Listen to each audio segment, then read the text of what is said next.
Hello and welcome back to our channel guys. मैं हूं धर्मवीर गुप्ता और कैमरे के पीछे है अविनाश सिंह राजपूत। तो जैसा कि आप लोगों को पता ही होगा कि बिहार में अभी से कुछ महीने पहले एल से लॉकडाउन लग गया था और हमारा एल से कुछ हुआ। तो हम लोगों ने घर पे ही बैठ करके सोचा कि एक सीरीज का शुरुआत करते हैं ताकि जब लॉकडाउन खुले तो आप लोग अलग अलग टूरिस्ट प्लेस पे जाके घूम सकें। और सबसे बड़ा बात यह है ना कि जो मोस्टली टूरिस्ट प्लेसेज है बिहार में वो कहीं ना कहीं उनका हिस्टोरिकल बैकग्राउंड है। का जो नया टूरिस्ट प्लेस बन रहा है उसको तो सरकार जो है काफ़ी ज़्यादा प्रचार कर रही है, बट समवेयर जो हिस्टोरिकल बैकग्राउंड वाले हैं वहाँ पर लोग सिर्फ घूमने फिरने जाते हैं, वहाँ का सीन देखने जाते हैं, बट उससे भी ज़्यादा उसकी इंपॉर्टेंस है। तो हम लोग इस सीरीज में जितने भी हिस्टोरिकल प्लेसेस है, नालंदा यूनिवर्सिटी, राजगीर के गर्म कुंड हो गए, राजगीर का स्तूप हो गए, या फिर हमारे काकोलत के झील, और सबसे इम्पॉर्टेंट जगह बोध गया, तो इस सभी जगह का हम लोग importance, current condition, old condition, क्या इम्प्रूवमेंट आया है, सबसे ज़्यादा कि यहाँ से आप क्या सीख सकते हो और क्यों घूमने जाओ, सो डैट जब लॉकडाउन के बाद रहे तो आप जाओ वहाँ, ये सबको क्या करो आप लोग फील कर सको, वहाँ पर आप रिलेट कर सको कि अरे भाई ये तो हमको पता है पहले से ही। उसी सीरीज का आज हम पहला वीडियो बनाने वाले हैं नालंदा यूनिवर्सिटी पे। वही यूनिवर्सिटी जिसके कारण बिहार और हिंदुस्तान को विश्व गुरु बोला जाता था। ऐसा क्यों है उसका रीजन हम आपको आगे बताएंगे। सबसे पहले हम लोग नालंदा के बारे में जाने तो ये पटना से मुश्किल से 70 या 75 किलोमीटर दूर, अराउंड 70 to 75 किलोमीटर दूरी पे बसा हुआ शहर है। और इसके नाम से ही आपको समझ में आ जाएगा ना कि क्यों नालंदा यूनिवर्सिटी यहाँ पर बसा था। नालंदा का सबसे पहले अर्थ समझे तो नालन का मतलब होता है कमल यानी ज्ञान, और दा का मतलब होता है देने वाला यानी कि ज्ञान देने वाला, और इसी कारण यहाँ पर नालंदा यूनिवर्सिटी सेटअप किया गया था। और ये विश्व का तीसरा यूनिवर्सिटी था। तक्षशिला जो कि करेंटली पाकिस्तान में है और कम्प्लीटली डिमोलिश्ड है, उसके बाद विक्रमशिला, और ये तीसरा था। और एक और बहुत ही फेमस यूनिवर्सिटी औदंतपुरी विश्वविद्यालय जो कि बिहार शरीफ में है, उसके बारे में भी वीडियो बनेगा, लेकिन फिलहाल हम लोग नालंदा यूनिवर्सिटी पे ही बात करें। और इस यूनिवर्सिटी का सेटअप करने का सबसे बड़ा श्रेय जाता है गुप्ता डायनेस्टी के सबसे बड़े रूलर या फिर काफ़ी फेमस रूलर कुमार गुप्त जी को, जिन्होंने 410 ईस्वी से लेकर के 435 ईस्वी के बीच में इसका सेटअप किया है। एग्जैक्ट डेट अभी तक कोई नहीं बता पाया है, लेकिन मोस्टली लोग यही मानते हैं। और एक्चुअली में इसको उन्होंने सेटअप नहीं किया था बल्कि रिबिल्ड किया था। अगर आप इस नालंदा यूनिवर्सिटी के बारे में जाने तो ये काफ़ी पहले से था, ईसा पूर्व से हुआ करता था, बट इसको एक्चुअली में रियल वे में सेटअप और चलाने का काम किया था हमारे कुमार गुप्त जी ने। इस यूनिवर्सिटी की सबसे महत्वपूर्ण बात यह थी कि यहाँ पर जिसका भी एडमिशन हो जाता था उसको ना ही फूडिंग का पैसा लगता था ना ही लॉजिंग का, बिल्कुल ही फ्री था।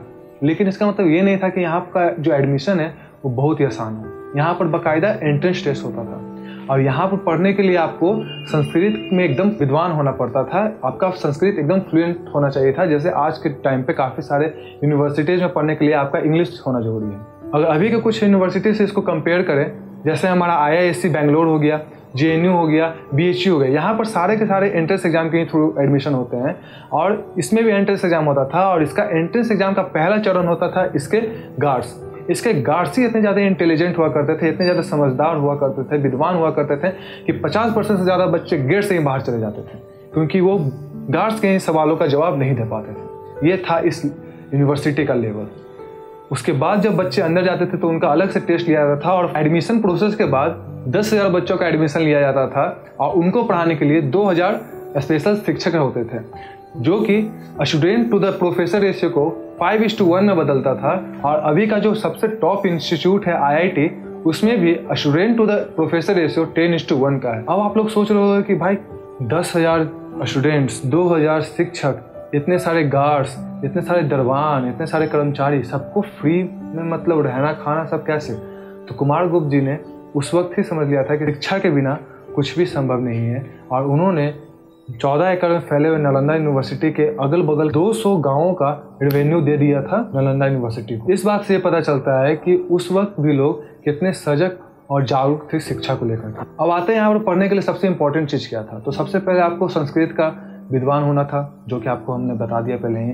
उसके साथ ही साथ आपको बौद्ध धर्म के भी ज्ञान होनी जरूरी थी, क्योंकि यहाँ पर आपको हीनयान और महायान के बारे में पढ़ाया जाता था, और बौद्ध धर्म को ही यहाँ पर फॉलो किया जाता था, बौद्ध धर्म को बढ़ावा दिया जाता था। यहाँ पर जितने भी शिक्षक थे वो ज़्यादातर बौद्ध भिक्षु थे, और जो भी पढ़ने आते थे वो भी बौद्ध को ही फॉलो करते। अब हम लोग आते हैं इसके में भाई क्या क्या पढ़ाई होता था। तो अगर अभी हम करेंटली इंडिया की किसी भी यूनिवर्सिटी के बारे में बात करें कि कितने ऐसे यूनिवर्सिटी है जहाँ पर सारे सब्जेक्ट्स के बारे में पढ़ाया होता है, कितने ऐसे यूनिवर्सिटी है? मात्र 3, IISc बेंगलोर, JNU, BHU, और उससे भी ज़्यादा सब्जेक्ट्स की पढ़ाई उस टाइम पे नालंदा यूनिवर्सिटी में हुआ करती थी। Veda, literature, grammar, astrology, astronomy, science, psychology, law, warfare, history, economics, architecture, medicine, linguistic, Ayurveda. तो इस बात से पता चल रहा है कि यहाँ पर सिर्फ बौद्ध धर्म को ही बढ़ावा नहीं दिया जा रहा था, साथ ही साथ पढ़ाई को भी पूरी तरीके से बढ़ावा दिया जा रहा था। उस टाइम पे साइंस का होना, साइंस का पढ़ना, वेद का, एस्ट्रोनॉमी, एस्ट्रोलॉजी, यार ये आउट ऑफ द वर्ल्ड था उस टाइम के लिए, जो कि पढ़ाया जा रहा था। और यहाँ से पढ़ने वाले स्टूडेंट भी सिर्फ मगध रीजन से ही नहीं आते थे, सिर्फ गुप्ता डायनेस्टी के ही रीजन से नहीं आते थे, बल्कि आउट ऑफ द कंट्रीज आते थे, जैसे Japan, Persia, Tibet, Iran, Indonesia, China, Mongol, Sri Lanka, Turkey, Greece और साउथ कोरिया से भी लोग आते थे यहाँ पर पढ़ने के लिए। और इसीलिए बोला जाता है हिंदुस्तान को विश्व गुरु।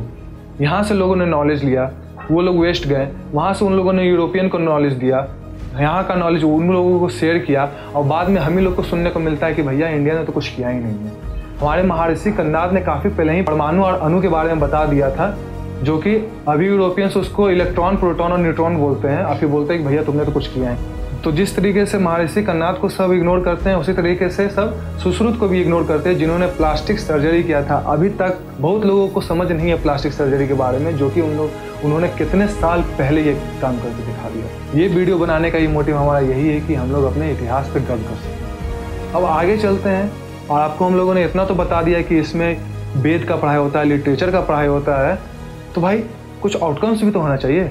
अगर आप ये बोल रहे हो कि IIT जो है वो टॉप का इंस्टीट्यूट है, मैंने ये बोला कि भाई दिल्ली यूनिवर्सिटी शानदार है, JNU शानदार है, IISc बेंगलोर शानदार है, तो भैया कुछ प्रूफ तो दो। वहाँ के पास आउट स्टूडेंट्स हैं। IIT के सुंदर पिचाई पास आउट वहाँ के, जो अभी गूगल के CEO हैं।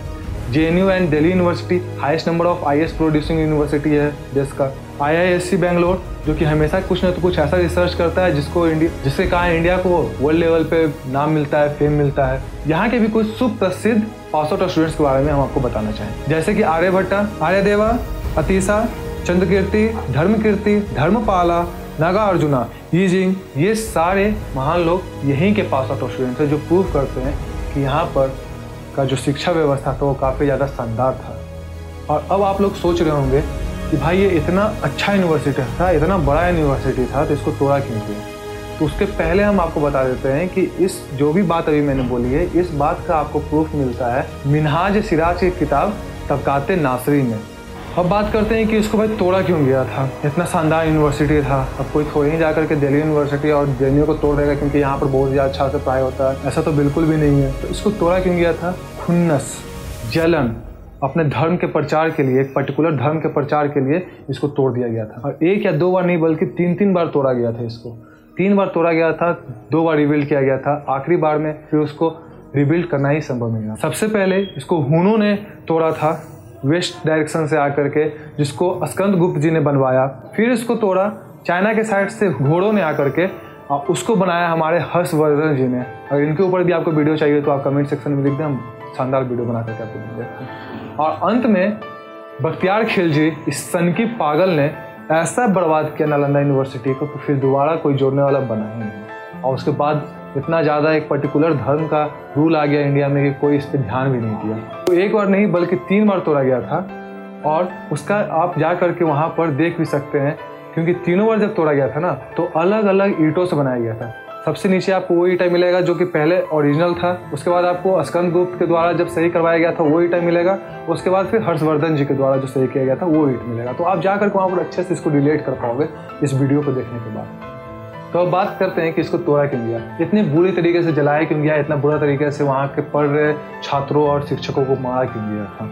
इसको इतने बुरी तरीके से जलाया गया था कि इसकी जो लाइब्रेरिया थी वो 6 महीने तक जलती रही थी। इनकी लाइब्रेरियों के बारे में भी हम बताएंगे, तब आपको एग्जैक्ट पता चलेगा कि यूनिवर्सिटी कितना बड़ा था।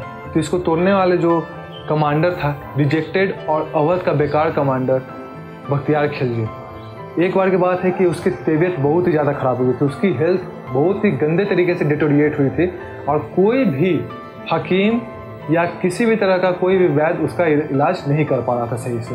और बड़े बड़े हकीमों ने ये बोल दिया था कि भाई अब तुम नहीं बच पाओगे। और फिर बख्तियार खिलजी को किसी ने आइडिया दिया कि विश्व का सबसे बेहतरीन यूनिवर्सिटी नालंदा यूनिवर्सिटी के वैद्यों को बुलाया जाए, जो कि आपका इलाज पक्का कर सकते हैं। और इसी के दौरान नालंदा यूनिवर्सिटी के जो सबसे टॉप के वैद्याचार्य थे राहुल श्रीभद्राचार्य जी, उनको बुलाया गया और वो अपने 4 साथियों के साथ वहाँ पर पहुँचते ही बख्तियार खिलजी ने उनके सामने एक कंडीशन रख दी कि भैया हम इस्लाम धर्म के अलावा कोई भी दूसरे धर्म का इलाज नहीं लेंगे और साथ ही साथ अगर तुम हमको सही नहीं करते हो तो सभी को मार भी दें। अब यहाँ पर जो राहुल श्रीभद्राचार्य जी थे वो कंफ्यूज हो गए, अगर हम इसको अपने तरीके से इलाज किए तो ये हम मारेगा, अगर नहीं किए तो इसके लोग हमको मार देंगे। तो इन्होंने एक तरीका निकाला और बख्तियार खिलजी के लाइफ स्टाइल को थोड़ा सा ऑब्जर्व करना शुरू किया और उन्होंने देखा कि जब भी कुरान पढ़ता है या फिर कोई भी वसीयत या डॉक्यूमेंट्स पढ़ता है तो ये थूक लगा करके पढ़ता है। और वहीं से उनको आइडिया आया कि जो भी लेप है, जो भी दवा है, उसको कुरान के पन्नों पे लपेट दिया जाए, सो डैट ये जब भी पढ़े उसके थूक लगा के पढ़ने की आदत के कारण दवा उसके मुंह में जाता है। और ऐसा ही चलता रहा और ऑलमोस्ट 2 से ढाई महीने के अंदर ही जो बिल्कुल मरने वाला बख्तियार खिलजी था वो बिल्कुल ही फिट एंड फाइन हो गया। और वो भी काफ़ी ज़्यादा आश्चर्य हुआ कि भाई ये कौन सा ऐसा शिक्षा है, ये कौन सा ऐसा धर्म है जो मेरे धर्म से भी बेहतर है। और जब बख्तियार खिलजी गुस्सा होकर के अपने हकीमों से बात कर रहे थे कि तुम्हारे पास ऐसा कौन सा नुस्खा नहीं है जो उसके पास था और उसने कैसे मेरे को पूरा तरीके से सही कर दिया जबकि तुम लोग नहीं कर पाए, और डर के मारे हकीमों ने सच्चाई बता दी।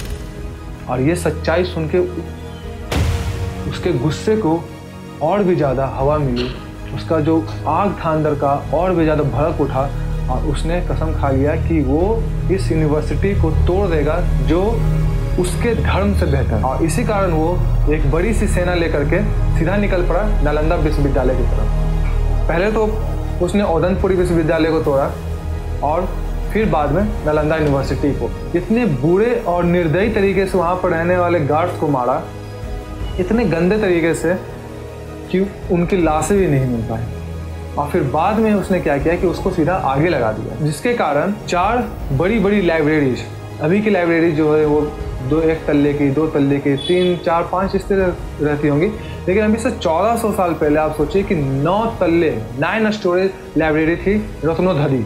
कुल 4 लाइब्रेरीज थी वहाँ पर, उन सभी का नाम आप यहाँ पर देख सकते हैं। रत्नोधरी जो कि 9 मंजिला सबसे बड़ी थी, रत्न रंजका, धर्म गंगा, रत्न सागर, और ये सभी के सभी जो थी मल्टी स्टोरेज बिल्डिंग थी। और यहाँ पर 10 लाख, 20 लाख, 30 लाख किताबें नहीं बल्कि पूरी की पूरी 90 लाख किताबें होती।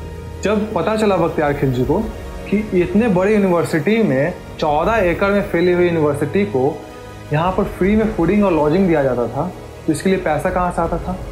तुरंत उसको ये बात पता चलती है कि कुमारगुप्त जी ने 200 अगल बगल गाँवों का सारा रेवेन्यू इस यूनिवर्सिटी को दे रखा था, जिसके कारण वो और भी ज़्यादा गुस्सा हुआ, उसका गुस्सा और भी ज़्यादा बढ़ गया और उसने अगल बगल के गाँवों को भी नहीं छोड़ा और वहाँ पर भी बहुत ही बुरी तरीके से लोगों का कत्लेआम कर डाला। 4 लाइब्रेरीज में 90 लाख किताबों को जलाया गया। यूनिवर्सिटी जो थी वो 3 महीने तक जलती रही और जो लाइब्रेरीज थी वो 6 महीने तक जलती रही। अभी का अगर हम लोग करेंट सिचुएशन का बात करते हैं तो 90% हिस्सा अभी भी ज़मीन के अंदर दफन ही है। वो हिस्सा जो अभी हम लोग घूमने जाते हैं वो सिर्फ और सिर्फ 1000 स्टूडेंट्स और कुछ शिक्षकों के रहने की जगह है। बाकी जितना भी और भी 90% का हिस्सा है नालंदा यूनिवर्सिटी का वो अभी तक अर्थड है, वो अंदर ही है। और इसी के साथ हिंदुस्तान के विश्व गुरु होने का कहानी ख़त्म हो जाता है। वो तो भला हो कुछ भिक्षुओं का, कुछ स्टूडेंट्स का, टीचर्स का, जिन लोगों ने अपने कपड़ों के बीच में जान बचाते हुए यहाँ से तिब्बत के निकल गए। और इसी कारण तिब्बत को बौद्ध धर्म के लिए अभी बहुत ज़्यादा जाना जाता है। वहाँ पर बौद्ध धर्म काफ़ी ज़्यादा फेमस भी है। और साथ ही साथ दलाई लामा जो कि अभी बौद्ध धर्म के हेड हैं वो भी तिब्बत से ही आते हैं। और इसी बख्तियार खिलजी के नाम पे हमारे सरकार ने कैपिटल सिटी पटना से जस्ट 38 किलोमीटर दूर सटे हुए एरिया में बख्तियारपुर नाम रख के एक शहर बना दिया है, जिससे हमेशा हमको याद आते रहे कि किस तरीके से हमारा बर्बादी किया गया था, जो कि कहीं ना कहीं मुझे गलत लगता है, बाकियों का पता है। तो आखिर बख्तियार खिलजी इतना सनकी था, बख्तियार खिलजी इतना गुस्सैल मिजाज का था क्यों? सिर्फ इसी कारण कि उसको अपना धर्म का प्रचार करना था? क्या बचपन से ही वो इतना गुस्सैल मिजाज का था? अगर आपको उसके बारे में भी जानना है, अगर आपको इंटरेस्ट है तो आप प्लीज़ कमेंट सेक्शन में बताएं, हम अगला वीडियो इसके ऊपर बनाएंगे। आई होप कि आपको ये वीडियो पसंद आया होगा। अगर पसंद आया तो प्लीज़ लाइक, शेयर और सब्सक्राइब जरूर करें। कमेंट भी करें अपने थॉट्स के, हमको और क्या इंप्रूव करना चाहिए, और साथ ही साथ ये भी कमेंट करें कि क्या इस सीरीज़ को हम कंटिन्यू करें या ना करें। अगर कंटिन्यू करें तो इस सीरीज़ का अगला वीडियो किस टॉपिक पे हम बनाएं, राजगीर पे बनाएं, बोध गया पे बनाएं, या फिर किसी फेमस राजा के ऊपर बनाएं। प्लीज़ कमेंट सेक्शन में अपना थॉट्स दें। That is all for today guys, take care.